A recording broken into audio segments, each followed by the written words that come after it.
오늘부터 주일 오전 예배 시간에는 이 요한일서 말씀을 연속으로 설교하도록 하겠습니다.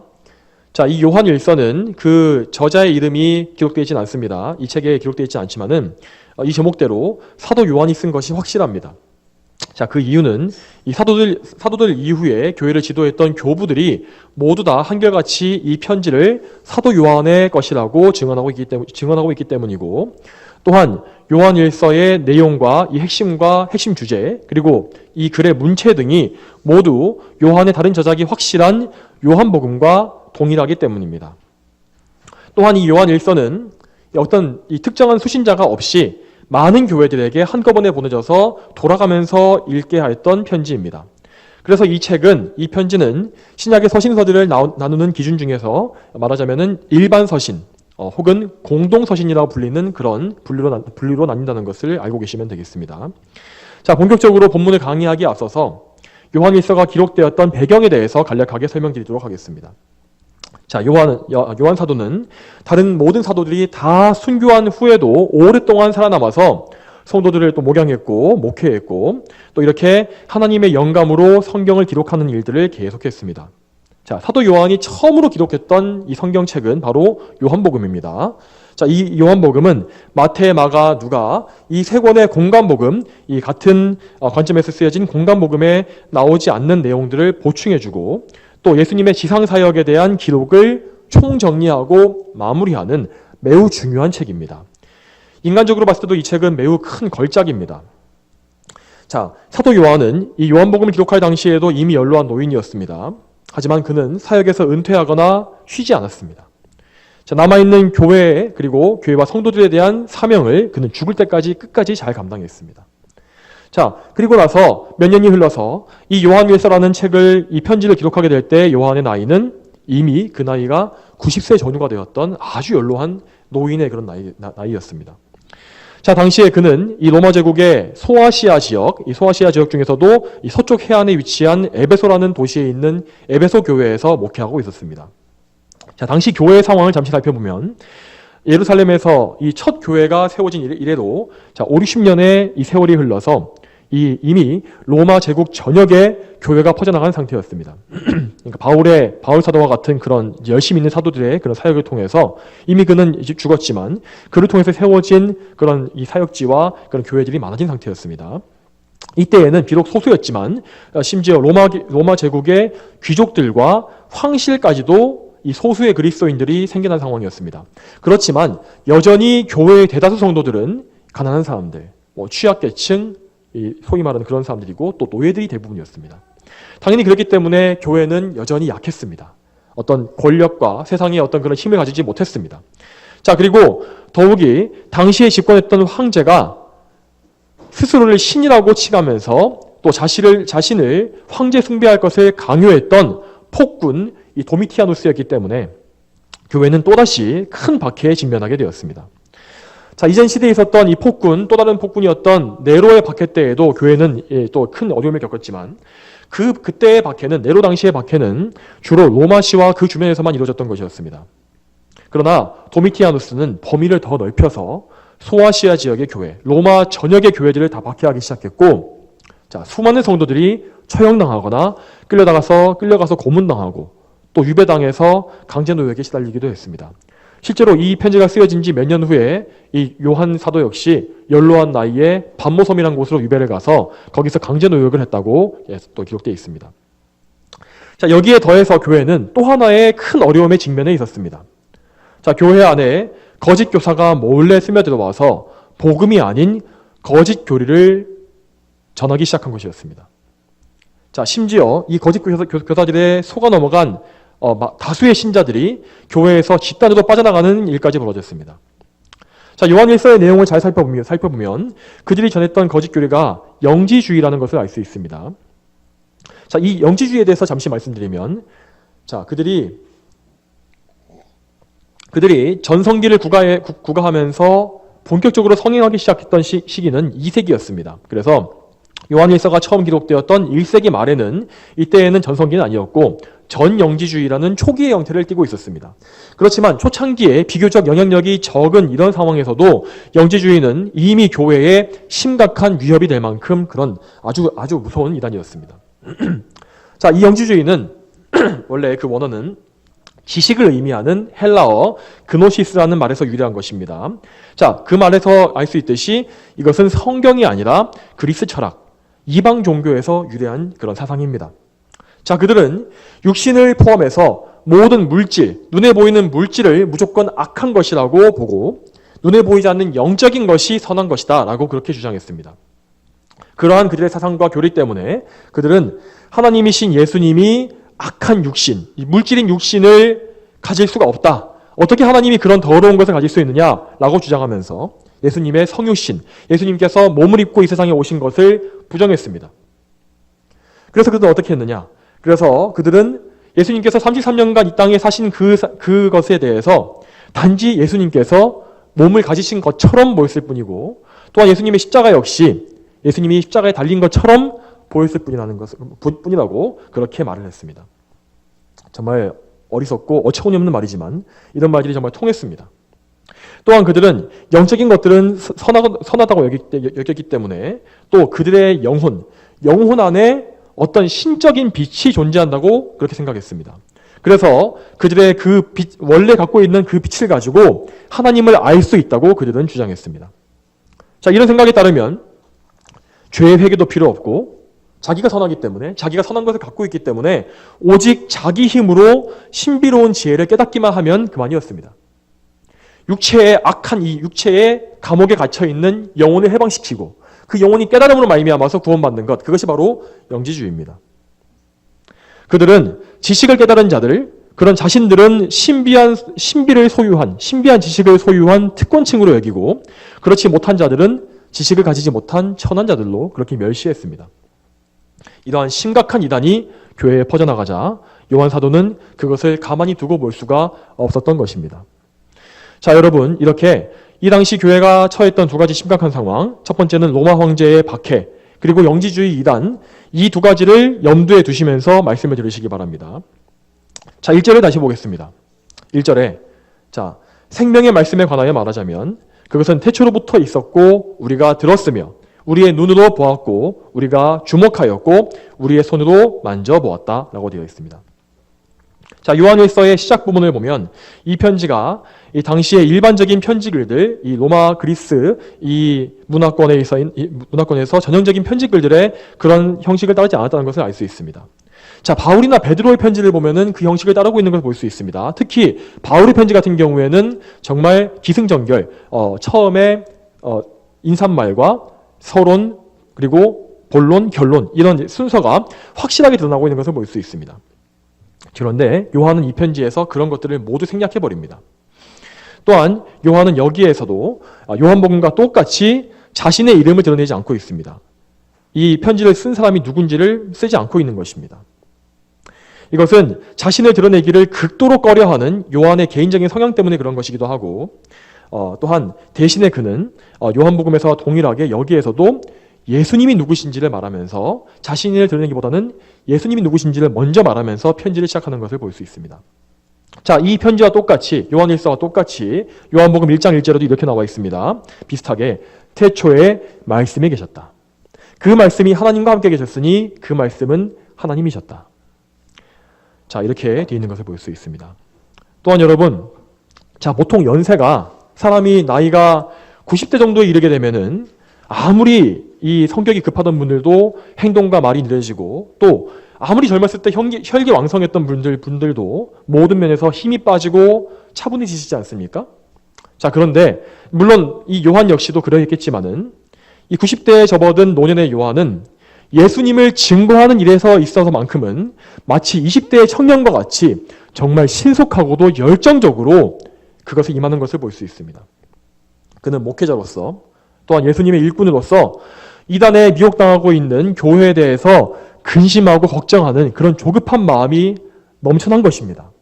그래서 그는 이렇게 급하게 예수님에 대해서 쓰기 시작한 것입니다. 자, 그것을 알 수 있는 것이 이 요한이 쓴 다른 편지인 요한 2서와 3서에서는 그런 심각한 상황에 대한 말이 아니기 때문에 당시의 편지 형식에 따라서 의례적인 인사말을 건네면서 편지를 시작하는 것을 볼 수 있습니다. 그렇지만 이 편지에서 그는 그럴 여유가 없었던 것입니다. 그는 어떻게 해서든 간에 이 편지를 읽는 사람들이, 교회의 성도들이 영지주의 이단의 미혹에서 벗어나서 그 즉시 깨어나기를 바란 것입니다.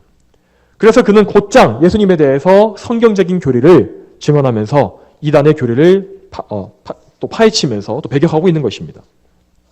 그러면 요한은 여기에서 예수님을 누구시라고 말하고 있습니까? 자, 요한은 여기에서 그분을 생명의 말씀이라고 증언하고 있습니다. 여기에서 말씀이라는 이 표현은 원래 이 헬라어 원어로 로고스라는 말입니다. 로고스. 자, 이 말은 하나님의 능력과 그분의 자기 계시, 그리고 그분의 지혜를 뜻하는 말로 요한이 쓰는 말입니다. 자, 원래 이 로고스라는 단어는 원래 어떤 말이 아니라 헬라 문화권의 불신자들, 이교도들 역시도 어떤 신적 이름, 하나님의 이름과 권능을 표현하기 위해서 사용한 말들입니다. 그래서 그리스 로마권에 이 문화권에 널리 알려져 있었던 그런 개념이었습니다. 그래서 요한은 당대에 많은 사람들이 알고 있었던 이 단어의 개념을 차용해서 개념을 가지고 와서 거룩한 하나님의 아들이신 예수님을 지칭하는 말로 사용한 것입니다. 이것은 단순히 그냥 어거지로 뭔가 껴맞춘 것이 아니라 정말 이 개념이 예수님을 표현하는 데에 안성맞춤이었기 때문입니다. 자, 왜 그랬을까요? 그것은 이 헬라 철학을 추종했던 이방인들, 이런 철학자들이 물론 그들이 불신자였고 하나님을 알지 못하는 자들이었지만은 그들의 어떤 인간적인 능력이 대단히 뛰어났기 때문입니다. 그런 뛰어난 능력을 통해서 그들은 어렴풋이 뭔가 구름 속에 안개 속에 있는 것 같지만 매우 어렴풋이 그렇지만 하지만 확실하게 뭔가 하나님에 대한 감각을 가진 것입니다. 그래서 하나님에 대해서 그분의 권능과 계시와 그분의 지혜에 대해서 어렴풋이 알므로 말미암아서 그것을 로고스라는 단어로 표현한 것입니다. 자, 그런데 그들이 미몽 가운데에서, 그림자 가운데에서, 어둠 가운데에서 어렴풋이 알고 있었던 그 하나님의 권능과 지혜가 바로 오직 하나님의 유일한 아들이신 예수님 안에서 밝히 드러났다라고 하는 것이 바로 이 요한의 주장인 것입니다. 그것이 바로 성경의 진리인 것입니다. 자, 참으로 예수님은 하나님의 능력이며 지혜이십니다. 고린도전서 1장 24절에 이렇게 나와 있습니다. 부르심 받은 자들에게는 유대인에게나 헬라인에게나 그리스도는 하나님의 능력이며 하나님의 지혜이다. 또한 골로새서 1장 16절에서도 하늘과 땅에 있는 모든 것들, 곧 보이는 것들과 보이지 않는 것들, 보좌들과 주권들과 통치들과 권세들이 예수 그리스도 안에서 창조되었고 만물이 예수님으로 말미암아 예수님을 위해 창조되었다. 그러니까 예수님의 능력을 통해서 창조되었다라고 기록되어 있는 것을 볼 수 있습니다. 이처럼 예수님은 어둠 속에, 죄악의 어둠 속에 갇혀있던 우리들에게 친히 보여주신 하나님의 능력과 지혜이며 하나님의 말씀 자체이신 것입니다. 또한 그 말씀은 그냥 말씀이 아니라 우리에게 생명을 주는 말씀입니다. 이 생명은 영원한 생명입니다. 이 생명은 어떤 우리의 육의 생명, 우리가 뭔가 숨을 쉬고 심장이 뛰고 뇌가 활동하는 이런 육적인 생명을 말하는 것이 아닙니다. 영적인 생명, 영원한 생명을 말하는 것입니다. 이 생명은 이 세상에서는 결코 얻을 수 없는 죄로부터의 구원과 자유를 우리에게 주는 참된 생명입니다. 그래서 요한은 밝히 말하기를 예수님께서 바로 생명의 말씀이시다 라고 이렇게 첫마디에 바로 이 말씀을 쓴 것입니다. 자, 요한은 이 생명의 말씀이신 예수님과 그분의 복음을 증언하기 위해서 이 편지를 썼다고 이 서두에 밝히는 것입니다.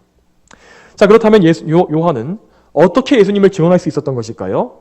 자, 그가 예수님을 증언할 수 있었던 근거가 무엇일까요? 여러분도 아시다시피 누군가가 증언한다. 증언이라는 것은 누군가가 실제로 겪었거나 실제로 보았거나 실제로 들었거나 뭔가 자기가 경험한 것을 말하는 것을 말합니다. 그런 의미입니다. 자, 요한은 그 당시에 실제로 마지막으로 남아있던 사도였고 또한 예수님을 실제로 목격했던 사람 중에서 몇 안 되는 사람 중에 한 명이었습니다. 특히 요한은 누구보다도 더 각별하고 더 가까이서 예수님을 모시면서 예수님을 가까이서 보았던 그런 사람이었습니다. 그는 1절 말씀대로 예수님의 말씀을 들었고 그분을 눈으로 보았으며 주목했고 또한 손으로 만져본 사람입니다. 그는 정말 참된 증인이죠. 자, 요한은 요한복음의 기록처럼 예수님께 특별한 사랑을 받았던 예수님께서 사랑하시는 제자였습니다. 그 말은 거짓말이 아니었습니다. 정말이었습니다.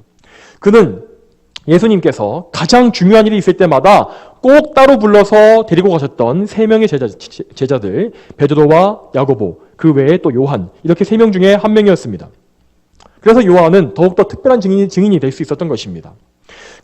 요한은 예수님께서 야이로의 딸을 살리실 때에 그 딸이 살아나는 것을 눈으로 보았고, 변화산에서 예수님께서 그 모습이 영광스럽게 변모하시는 것도 보았습니다.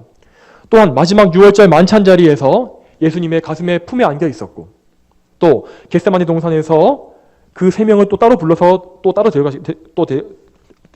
데려가셨기 때문에 그곳에서 피땀 흘려 기도하시는 예수님의 모습도 보았습니다.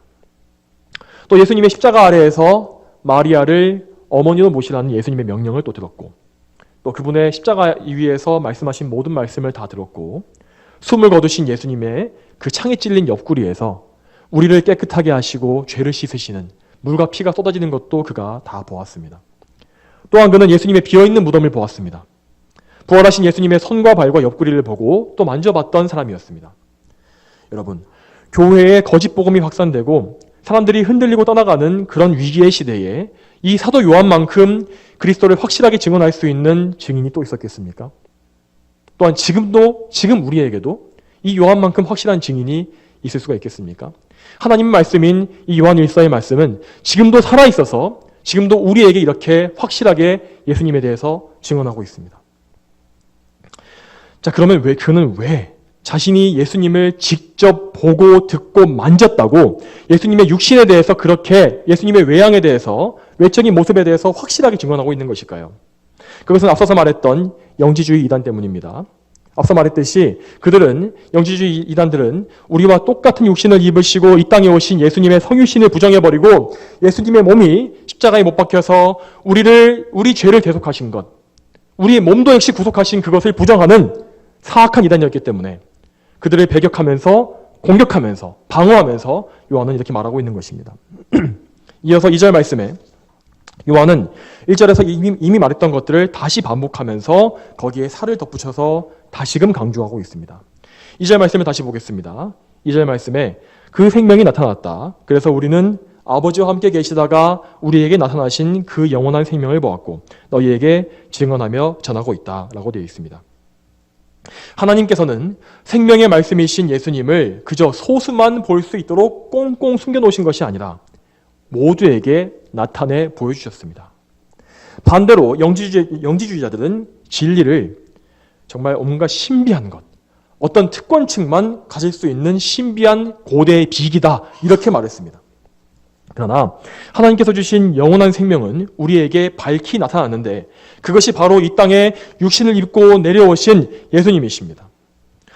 사람들은 자신들의 죄와 그 죄로 인한 어둠 때문에 그 예수님을 알아보지 못했습니다.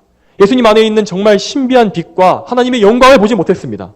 그래서 그분을 영접하지 않았다고 성경에 써 있습니다. 그러나 하나님의 은혜로 부르심을 받은 자들에게는 유대인에게든지 헬라인에게든지 차별이 없이 모두 예수 그리스도가 하나님의 지혜와 생명의 말씀으로 믿어지게 되는 것입니다. 그것이 하나님의 은혜입니다. 자, 2절을 이어서 살펴보겠습니다. 자, 그래서 우리는 아버지와 함께 계시다가 우리에게 나타나신 그 영원한 생명을 보았고. 자, 예수님은 영원전에 아버지와 함께 계시던 성자 하나님이십니다. 그분은 영원전부터 아버지와 함께 하셨습니다. 그분은 어떤 피조된 존재, 하나님께서 창조하신 존재가 아닙니다. 영원전부터 아버지께로부터 나오셨다. 그 나오신다는 것이 무엇인지 저희는 알지 못합니다. 하지만 성경에 그렇게 써 있습니다. 그분에게는 시작도 없고 끝도 없으시며 언제나 동일하십니다. 그분은 하나님이십니다. 그 하나님이신 예수님께서 우리 미천한 인간들과 똑같은 인성을 취하셔서 육신을 입으시고 우리가 살고 있는 이 시간과 공간 속으로 내려오신 것입니다. 요한은 그 나타나신 생명, 영원하신 하나님을 가장 가까운 곳에서 보고 듣고 만져보는 놀라운 특권을 누린 사도였습니다. 그는 그래서 자기가 그렇게 보고 듣고 경험했던 것을 증언하지 않고서는 가만히 있을 수가 없었던 것입니다. 견딜 수가 없었던 것입니다. 그 당시에 요한의 편지를 받아보았던 거의 모든 그리스도인들은, 거의 대부분의 그리스도인들은 예수님을 전혀 본 적이 없었던 사람들이었습니다. 우리와 똑같이. 그들이 물론 시간 차이가 우리와 좀 차이가 있지만, 시간 간격이 차이가 있지만은 그들도 우리와 똑같이 예수님을 보지 못했으나 믿고 사랑한 사람들이었습니다. 그들에게는 그래서 예수님을 직접 본 증인들의 확실한 증언, 진실된 증언이 반드시 필요했던 것입니다. 그래서 요한은 이 편지를 받는 모든 성도들과 지금 말씀을 듣는 우리에게도 똑같이 동일하게 증언하면서 전달하고 있는 것입니다. 이어서 3절 말씀을 보겠습니다. 3절 말씀 같이 읽겠습니다. 3절 말씀. 자, 우리가 보고 들은 것을 너희에게도 전하니 이는 너희가 우리와 서로 사귐이 있게 하려는 것이다. 우리의 사귐은 아버지와 또 그분의 아들 예수 그리스도와 함께하는 것이다. 자, 요한이 이 편지를 쓴 목적은 물론 첫 번째로는 이단의 공격을 방어하기 위한 것도 있었습니다. 그러나 요한이 가지고 있었던 궁극적인 소망, 더 큰 소망은 이 편지를 읽는 모든 사람들이 단지 이단에서만 그냥 벗어나는 것이 아니라 하나님과 그 아들 예수님을 믿고 하나님과 교제하는 참된 성도들이 되기를 바라는 것이었습니다. 3절의 말씀처럼 예수님을 믿는 것은 죄인을 변화시켜서 이 거룩한 교제 관계에 들어가게 하는 것입니다. 요한이 보고 들은 예수님에 대해서 전하는 이유는 이 복음을 들은 사람들이 요한 자신과 및 다른 예수님의 다른 증인들과 더불어서 형제자매로 교제하기 위함이었습니다. 그러나 그 형제자매 간의 인간 간의 교제 관계는 단순히 인간적인 관계뿐만이 아니라 자, 예수님을 믿는 사람들이 각각 교회의 지체가 되어서 한 몸이 됨으로 영적으로 한 몸이 되어서 이루어지는 영적 교제였습니다. 자, 그러나 이런 신비한 영적 교제는 사람의 힘만으로는 이루어질 수가 없습니다. 단순히 사람이 만나서 친교하는 그런 것만으로는 이루어질 수가 없는 것이었습니다. 여러분, 이 세상의 만남을 생각해 보시기 바랍니다.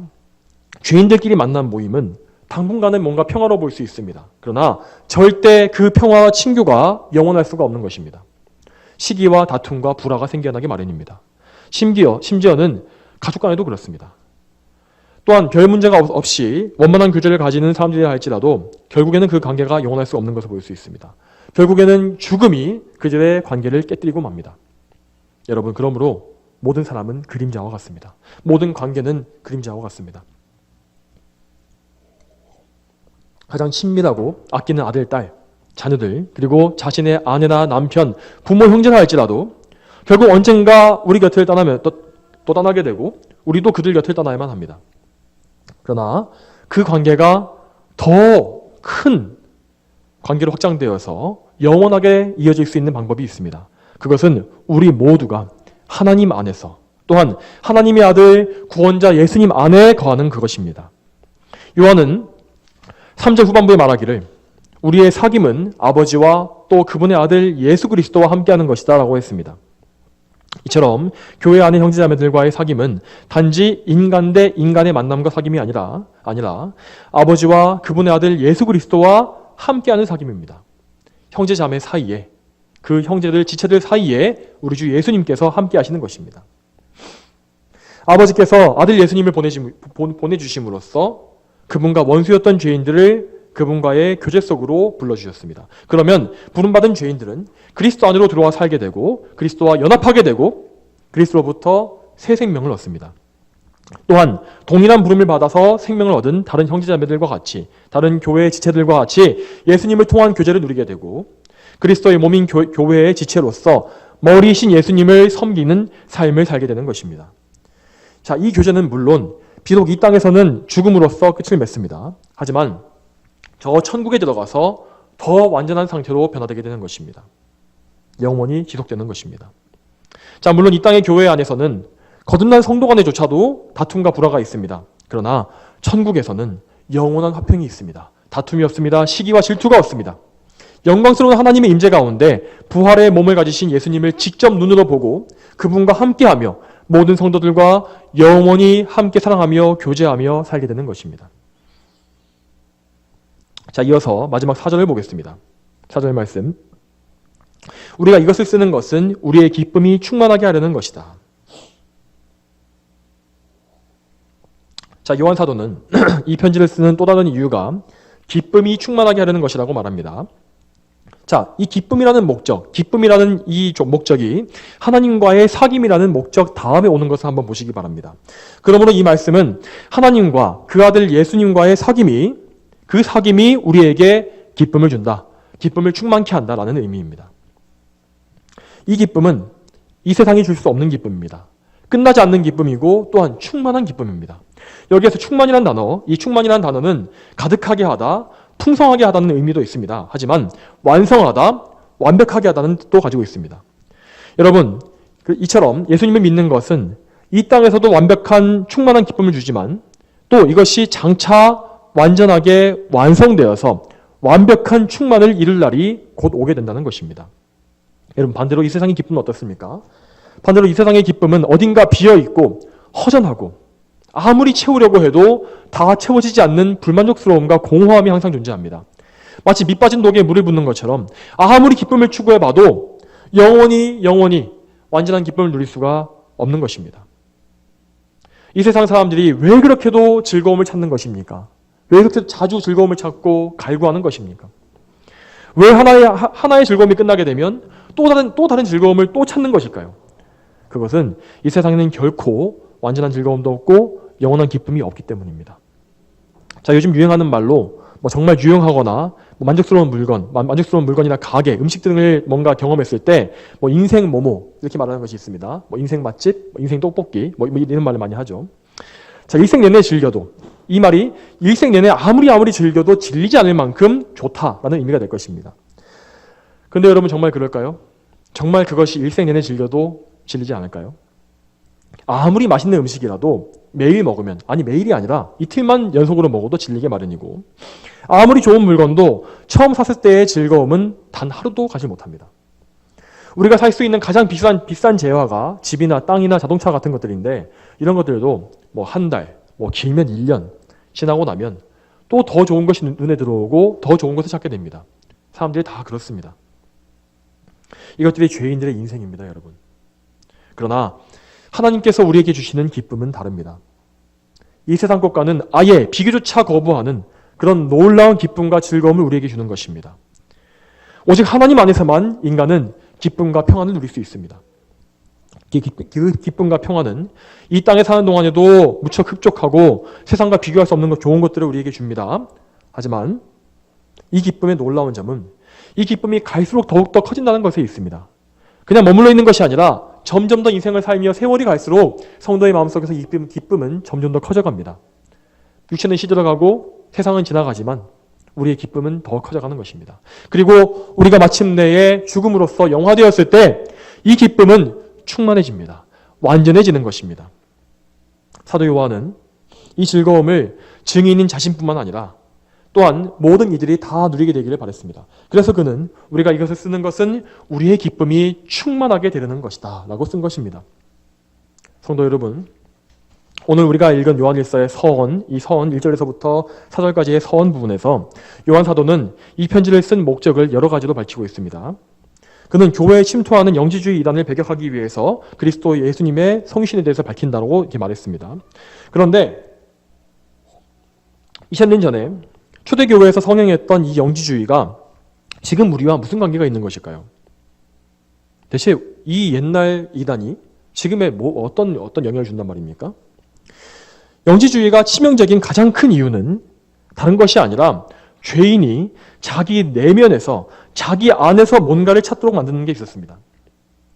자기 내면에 존재하는 신적인 빛, 영적인 빛을 개발하고 발견해서 깨달음에 이르는 것이 바로 이 영지주의인데, 이렇게 만들어버리면 죄인은 자신이 죄인이라는 것도 알지 못하고 자신의 안에는 아무 선한 것이 없다는 이 타락의 진리, 전적인 타락과 부패의 이 교리를 알지 못하게 됩니다. 믿지 못하게 됩니다. 가장 큰 문제는 이렇게 되면 복음이 증거하는 예수님의 충분함, 예수님만으로 우리의 구원의 모든 것이 충족되며 충분하다, 그분이 우리의 기쁨이시며 영원한 생명이시다라는 이 충분성이 부정되어 버리는 것입니다. 요한이 증언한 것처럼 예수님은 생명의 말씀이십니다. 다른 어떤 곳에서도 다른 누구에게도 생명이 없고 빛도 없습니다. 또한 인간은 자기 자신과 다른 인간에게서는 어떤 선한 것도 발견할 수가 없습니다. 오직 예수님을 믿어서 예수님 안에 살게 될 때에만 모든 문제가 해결받는 것입니다. 죄에서 자유를 얻고 저주와 심판에서 벗어나며 생명수 원천 되신 예수님에게서 직접 생수를 받아 마시며 천국까지 안전하게 인도받는 것입니다. 그리스도 이상의, 예수님 이상의 어떤 신비하고 좋은 것이 있을 수가 없고 그리스도 이외에 다른 어떤 것이 끼어들거나 도와줄 수가 없는 것입니다. 그러나 여러분, 2000년 전과 마찬가지로 영지주의 이단에 빠졌던 이 교회와 마찬가지로 오늘날의 기독교 역시 그리스도가 아닌 다른 것들을 너무나 많이 찾고 있습니다. 그런 것들이 교회 안에 너무나 많이 퍼져 있습니다. 대표적으로 인본주의 철학이 교회 안에 너무나 강범위하게 펴져 있는 것을 좀 보시기 바랍니다. 좀 좋은 예로 심리학이나 상담 기법이 교회에 너무 많이 퍼져 있지 않습니까? 심지어는 이 상담을 전문으로 하는 목회자까지 있을 정도로 이 상담 기법이 교회에 이미 너무나 당연하듯이 퍼져 있습니다. 물론 그런 것들이 인간의 심리학이나 이런 것들을 연구하는 것이 전혀 쓸모없다거나 몽땅 다 필요 없다, 다 쓰레기다 이런 말을 하는 것이 아닙니다. 자, 그러나 교회는 이런 상담과 심리의 기법을 통해서가 아니라 생명의 말씀이신 그리스도를 증거하는 것에 항상 집중하고 거기에만 천착해야 합니다. 목회자라는 자들은 다른 것을 하는 사람이 아니라 하나님의 말씀을 진리로 알고 배워서 그 말씀을 성도들에게 증언하는 역할을 해야 합니다. 오직 그리스도를 말하는 것 외에 다른 어떤 전문적인 기법이 필요하다고 요한사도가 여기 말하고 있습니까? 자, 이런 생각은 결국 우리가 영지주의자들처럼 그리스도의 충분함을 부인하고 있다는 것을 의미하는 것입니다. 또한 우리나라에는 특히 미국식 복음주의, 미국식 신복음주의의 영향이 너무나 넓게 퍼져 있습니다. 우리나라가 주로 취하고 있는 이런 대다수 교회들의 그런 모습은 다 미국에서 수입해온 것입니다. 그런 것들은 이런 것들입니다. 예배와 메시지를 불신자들에게 맞춥니다. 참된 성도와 하나님 말씀에 맞추는 것이 아니라 불신자들, 뭔가 구도자들, 이런 자들에게 맞추어서 부드럽게 귀에 거리낄 것이 없이 몸과 마음이 편안하게 만들어주는 것이 이들의 신학입니다. 이렇게 만들면 단순한 예배와 성경 말씀의 선포와 꾸준한 교리 교육, 이렇게 인내심이 필요한 성경적인 그런 사역들이 다 빠져버리게 됩니다. 그런 것들이 축소되거나 아니면 빠져버리는 것입니다. 대신에 세상 문화를 도입해서, 대중문화를 도입해서 사람들의 취향을 만족시키고 온갖 프로그램을 고안해내어서 인위적인 열심을 만들어내는 것이 교회에 가득해집니다. 이런 것들은 결국 그리스도의 충분성을, 그리스도를 선포하는 것에 이 말씀의 충분성을 부정해버리고 인간 자아 숭배, 인간의 기법과 인간의 어떤 열심과 인간의 어떤 그런 기술을 숭배하게 만드는 그런 인간 자아의 숭배를 교회 안에 가득 채우는 것입니다. 또한 여러분, 기독교 신비주의 역시 영지주의의 오류를 답습하고 있는 심각한 폐단이라는 것을 알아야 됩니다. 이 신비주의가 무엇입니까? 자, 성경은 분명히 예수 그리스도를 통한 하나님과의 신비한 교제, 성령 하나님을 통한 어떤 영적인 신비한 교제를 말합니다. 하지만 그런 것들은 모든 그리스도인들, 거듭난 성도라면 당연히 누려야 할 것입니다. 평범하고 단순한 신앙생활 속에서 누릴 수 있는 것입니다. 그런 것이지 이방 종교에서처럼 어떤 신비한 종교 체험, 무아지경, 혼돈과 환상 이런 것들을 추구해야 한다는 것이 아닙니다.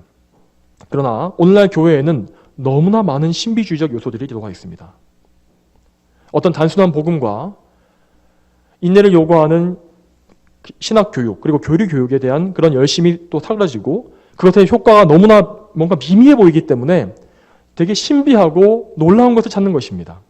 대표적으로 오순절 은사주의자들, 순복음으로 대표되는 이런 은사주의자들은 성령 세례의 결과가 방언이라고 말하면서 이 신비적 체험, 은사인 방언을 마치 성도의 표지인 것처럼 말하고 있습니다. 방언을 받은 사람은 뭔가 뛰어난 성도이고 방언 받지 못한 사람은 아직 뭔가 덜 되먹은 성도, 이런 식으로 가르는 것이 그들의 신학입니다. 그들이 부정할지라도 그것은 그들의 교회에서 나타나는 사실입니다. 또한 성경과 전혀 관계없는 지옥과 천국 간증 등이 또 유행하고 많은 신자들이 그런 간증들에 무분별하게 그것에 영향을 받고 그것을 믿고 있습니다. 성경이 전혀 나와 있지 않은 내용들을 말하는데도 그냥 믿는 것입니다. 또 이 밖에도 불교나 힌두교나 또 천주교와 같은 그런 어떤 신비한 방식의 명상과 비슷한 방식의 관상기도라는 것도 최근에 많이 유행했었고 또한 뭔가 인간이 바라는 대로 이루어진다는 식의 뉴에이지 교리인 이런 긍정의 힘이나 순복음의 바라봄의 법칙 같은 이런 말도 안 되는 쓰레기들이, 영적인 폐기물들이 교회 안에 무분별하게 들어와서 넘치고 있습니다. 여러분, 우리는 이처럼 정말 말로 헤아릴 수 없고 셀 수 없이 많은 이런 혼돈한 상황에 처해 있다는 것을 알아야 합니다. 우리의 영적 상황이 얼마나 혼탁합니까? 그러나 이러한 가운데서도 우리는 요한 1서 말씀처럼 오직 말씀을 붙잡으면서 항상 우리의 생명의 말씀이신 그리스도만을 바라봐야만 합니다. 그리스도의 십자가와 그분의 보혈에 우리 구원의 모든 것이 있음을 우리는 믿어야 합니다. 바울 사도는 오직 그리스도 예수님을 아는 것만이 가장 고상하며 또한 그 외의 다른 것들을 배설물로 여긴다고 분명히 말했습니다. 이처럼 성경은 기독교와 복음 전파에 필요한 것은 다른 것이 아니라 오직 성경적인 진리, 복음의 말씀, 그리고 기도라고 분명히 말하고 있는 것입니다. 그런데 왜 오늘날의 교회들은 이렇게도 많은 비성경적인 요소들을 세상에서 끌어와서 교회 안에 가득 채우고 있는 것일까요? 여러분, 오직 그리스도를 아는 일에 힘쓰시기 바랍니다. 그분을 알고 그분을 통해서 거룩하신 하나님 아버지를 아는 일에 더욱더 많은 열심을 내시기 바랍니다. 우리가 아무리 이 세상에서 열심을 낸다 할지라도 참된 열심, 정말 충분한 열심에 미치지 못할 것입니다. 여러분, 오직 그것만이 우리에게 중요합니다. 성경 말씀을 가까이 하시고 항상 읽으시고 또 말씀을 바르게 해석하시는 설교를 많이 들으시기 바랍니다. 성경을 바르게 해석해 놓은, 그래서 정리해 놓은 정통 교리를 잘 배우고 익히시고 그대로 믿고 순종하시기 바랍니다. 그렇게 함으로써 언제나 예수님을 가까이 하시며 예수님께로부터 영적인 생명수를 얻으시고 성령 하나님과 동행하며 사시기 바랍니다. 그것으로 충분합니다. 그렇게 성화되어 가면서 예수님과 관계가 더 깊어지고 친밀해지는 것, 그것으로 충분합니다, 여러분. 예수님 안에, 그분 안에만 여러분이 진정으로 필요하는 모든 것이 다 있습니다. 그것을 우리는 확실히 믿어야 합니다. 여러분, 오늘 요한 사도를 통해서 요한 1서 말씀에서 우리에게 주신 거룩한 하나님의 이 교훈과 말씀을 마음속에 새기시길 바랍니다. 이제 앞으로 주일마다 요한 1서의 말씀을 제가 전하게 될 것입니다. 하나님께서 이 부족한 설교자에게 지혜와 능력을 더해 주셔서 하나님께서 우리에게 친히 계시하시는 뜻, 하나님의 말씀이 무엇인지를 가감없이 낱낱이 다 드러낼 수 있게 해주시기를 또 기도해 주시기 바랍니다. 여러분들 이 살기 위해서 기도해 주십시오. 오늘도 우리 하나님 아버지께서 저와 여러분 모두를 그분의 말씀을 통해서 거룩하게 하시고 오직 삼위일체 하나님께만 영광 올려드리게 해주시기를 소망합니다. 다 함께 기도하시겠습니다. 거룩하신 아버지 하나님, 하나님께서 오늘도 주신 은혜에 감사드립니다. 부족한 설교자의 부족한 말씀 선포를 통하여 하나님의 거룩한 말씀이 대언되게 하시고 이 시대에 우리가 요한일서 말씀을 통해서 어떤 교훈을 얻어야 하며 또 어떤 것을 우리가 경계해야 하고 또 조심해야 하는지 또 우리가 어떻게 살아야 하는지에 대해서 알게 해주시니 감사드립니다. 하나님 아버지, 언제나 저희는 부족하며 연약하며 쉽게 흔들립니다. 죄인인지라 아버지여 하나님께만 집중하고 생명의 말씀이신 예수님께만 집중하기보다는 다른 것으로 기웃기웃거릴 때가 너무나 많습니다. 주여, 이런 저희를 불쌍히 여겨 주시옵소서. 저희의 마음속을 성령으로 충만케 하시고 성령께서 주시는 기쁨과 평안이 충만하게 하여 주시옵소서. 무엇보다 예수 그리스도를 아는 지식이 우리 마음에 가득하게 하시고 예수님을 통하여서 얻는 하나님 아버지에 대한 지식, 성삼위 하나님에 대한 이 거룩한 지식이 우리 마음속에 넘치게 해주시기를 소망합니다. 우리가 언제나 정말 생명이신 예수 그리스도를 붙잡으며 이 말씀을 세상에 또한 전파할 수 있도록 인도해 주시옵소서. 감사드리며 예수님의 이름으로 기도 올렸습니다. 아멘.